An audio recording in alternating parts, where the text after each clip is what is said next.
Chris, we can see the evidence from some ugly scenes at the end, still bleeding there. Yeah. It's look, I don't really know what to say. I've been here a long time, and I've been in my fair share of bad performances and bad results. And the last time we were here, it was a pretty bad day as well.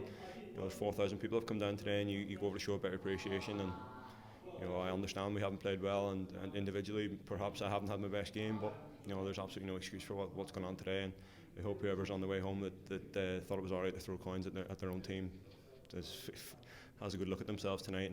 And they know where I am during the week, and if they want to come and have a discussion about it, it's not a problem. I'm a big lad, I can take it, no worries. But I don't think that's acceptable from any supporter or anybody in a football stadium. There's young kids sitting in the front row, and they had to witness that today. And yes, obviously I was upset and angry about it, but they shouldn't have to come to a football match and see stuff like that. I thought we were beyond that, and I thought our football club was better than that. But perhaps not. The small minority always spoil it for the rest of them. Looking at the wound, I mean, it's half an inch away from doing some really terrible damage. Yeah, look, it's as I say, it's I'm a big lad, I can take it, but it's not something you expect, especially not from your own supporters or from any supporters. Especially in the cup game, we come here to try and get in the next round of the cup. We had a decent cup run last year, and we would have liked the same again this year. And the FA Cup throws up some strange results every season, and this was no different today. And it's not like for want of wanting to go through in the next round. We appreciate support. People have paid a lot of money to come down on a day out and see us perform badly. And at the end of the day, I know it's an old cliche, but that's football, and it happens. And yes, you're frustrated. Yes, there's something there, but it's you definitely don't expect that.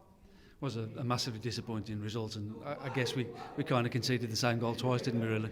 Yeah, look, we knew Reading were decent from set plays. Championship teams always cause problems from there, and I know Oliver Norwood very well from Northern Ireland, and we know what great delivery he's got, and he showed that today. And it was especially when we won 1-0, we conceded a goal very quickly after that, and that was disappointing from our point of view. I think 2 set plays is obviously we're very disappointed with it, but the third goal comes from obviously us being stretched and bodies forward. So that happens when you're chasing the game. But from our point of view, the 2 goals were disappointing to concede and not to be in the half of the next round.